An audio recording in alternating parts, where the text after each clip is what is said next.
তাই না গো? যারা অতীতকাল ভুলে যায় তারাই আসল শুকুর, তারা নাফরমান। যারা অতীতকাল ভুলে যায়, যেমন কত মানুষ আগে খুব গরিব আসাল, এখন ধনী হয়েছে, অগর চলাফেরা দেখলি মনে কয় জ্বর বাপ দাদা থেকেই ধনী মানুষ। এবার মনে হয় না? কেগো আছে না মেলা মানুষ এরকম।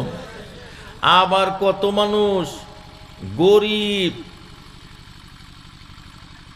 অগল লেভেল মতো ওরা চলতেছে। আবার কত মানুষ কয় আমরা নদী বঙ্গ, আঙ্গর জমি জমা নাই, আমরা আগে খুব ধনী মানুষ আছিলাম। এখন যে মানে গরিব হইছে, তাও এই গরিবতাটা স্বীকার করবার চায় না। সবচেয়ে শুকর গুজার বান্দা হইল সুখে দুঃখে আল্লাহর শুকুর আদায় করব, আর নিজের অতীত কাল যাতে ভুইলা না যায়। অতীত যদি ভুইলা গেল, মানুষটার ভিতরে অহংকার আয়া যাইব, যার জন্য আল্লাহ